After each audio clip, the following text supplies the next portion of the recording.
আমি এখন যাচ্ছি মহিপুর হাসপাতালে। আপনাদের দেখাবো মহিপুর হাসপাতালটা কেমন আর এখানে কী কী সুবিধা পাওয়া যায়। আমার সাথে আছে ভ্যানালা আর পিছনে আছে সঞ্জয়। সঞ্জয় রক্ত পরীক্ষা করবে। আর আমার এই জায়গায় একজন রোগী আছে, তো রোগীকে দেখ।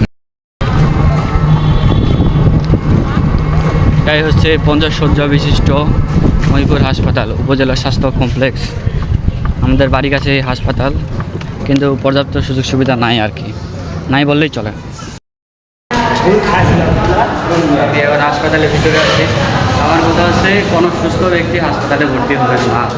হাসপাতালের পরিবেশ এতটাই খারাপ যে যদি কোনো সুস্থ ব্যক্তি এখানে আসে এমনি অসুস্থ হয়ে যাবে। এখন আমার হাতে আছে রোগীর ছাড়পত্র।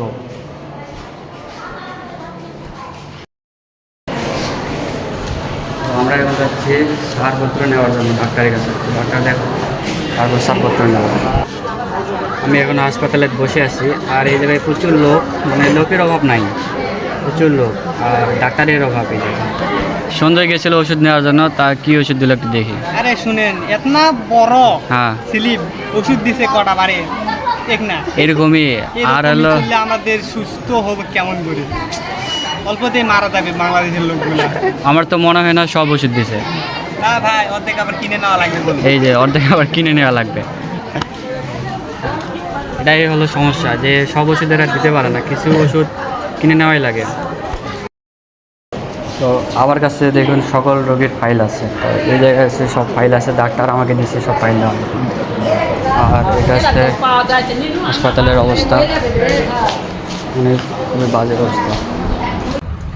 এখন আপনাদের অনেকের মনে প্রশ্ন জাগতেছে যে আমি কেন হাসপাতালে গিয়েছিলাম। আমি হাসপাতালে গিয়েছিলাম মূলত আমার পিসি ওখানে ভর্তি আসলো, এই জন্য কয়েকদিন ধরে অসুস্থ ছিল।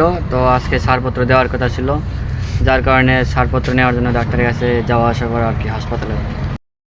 তো সবাই আমার পিসির জন্য দোয়া করবেন, সে যেন তাড়াতাড়ি সুস্থ হয়ে যায়। অলরেডি সুস্থ হয়েছে, আরও সুস্থ হওয়া বাকি আছে। তার স্বাস্থ্যের উন্নতির জন্য সবাই আশীর্বাদ করবেন, দোয়া করবেন। ধন্যবাদ।